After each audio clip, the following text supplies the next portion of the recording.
Mike Borgonzi. He is, I guess it rhymes with Yahtzee because he's in the catbird seat. He has the new GM role in Tennessee, and he is the one who is fielding phone calls on the first overall selection in the draft. And you bet he is fielding phone calls, and he confirmed it today. You know, anytime you have number one pick, it's always going to be a topic of conversation. Yeah. Has it gotten to a point where, you know, a lot of other teams are getting very nosy, so to speak? You know, I would say we've had some phone calls. Yeah. You know, I'll keep those phone calls to the vest, but we've had some phone calls, yeah. All right, confirming it. And also, had no idea. Did you detect something listening to Mike there, Chris? Did you detect something? Born in Everett, Massachusetts. You didn't pick it up? How about you didn't pick up then? How about them apples inflection? He had some Good Will Hunting vibes. He had some. How about them apples? Getting phone calls in the first overall pick. Hey. The question is, should they move it? What do they think of Will Levis? That's the end of the story. What the Tennessee Titans do with the first overall selection is a window into their evaluation of Will Levis. Period. End of story.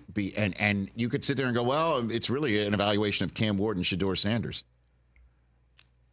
Okay, because Will Levis was not a first-round draft choice.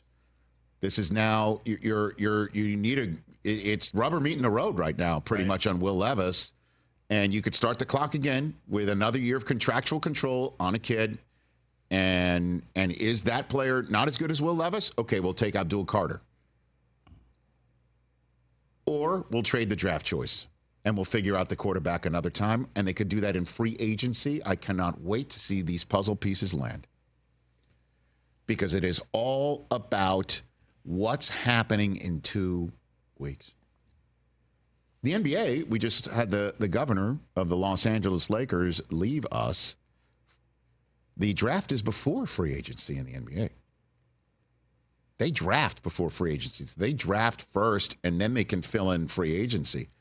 In the NFL, that is not the way it works, and we all know it. So, you want a quarterback?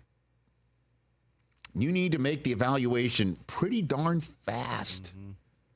Right now. That's, you need to make these decisions now. Because in 3 weeks, Sam Darnold's gone. In 3 weeks, Aaron Rodgers could be gone. In 3 weeks, Matthew Stafford can be up, and you can fall head over heels in love with Cam Ward and Shedeur Sanders. And then all of a sudden, wait a minute, who's it? Really? We're going to have Stafford? Well, that goes out the window. That is exactly what's happening, and it starts with the Tennessee Titans making this evaluation on Will Levis. Is Will Levis, in this second year of Brian Callahan's offense, better off for them long-term, a better long-term play than Cam Ward or Shedeur Sanders? And if you think Will Levis is that better play, then the world is your oyster on anybody else. You can have Travis Hunter. You can have Abdul Carter. Or you can let somebody else fall in love with Cam Ward and Shedeur Sanders and move down and get more picks because your team is got to get some help. Although the previous general manager, Rand Carthon, was making moves last year like they were just a couple players away. Like, let's get Calvin Ridley. Let's get L'Jarius Sneed. Let's go. And it didn't work out. They're first overall on the clock. Coach stayed, GM gone, new GM in. How about them apples? Making the decision on Will Levis versus these two quarterbacks. Those decisions get made now.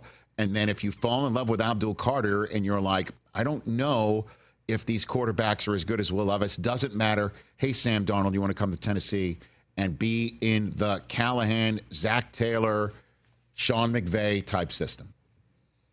And Sam Darnold might say yes to something like that. If you put enough cheddar on the table and now suddenly your options at the first overall selection are vast because you don't have to use it on a quarterback. And sit back and see if anybody falls in love with a quarterback because they got to jump ahead of the Cleveland Browns. You know what they're doing, and you know the Giants are going to take one of them. Unless the Giants are the ones who choose and go up front. I'm just giving everybody the scenarios that are playing out, and they got to play out fast because free agency is right around the corner. Catch the Rich Eisen Show every single day on the Roku channel, 12 to 3 Eastern, for free.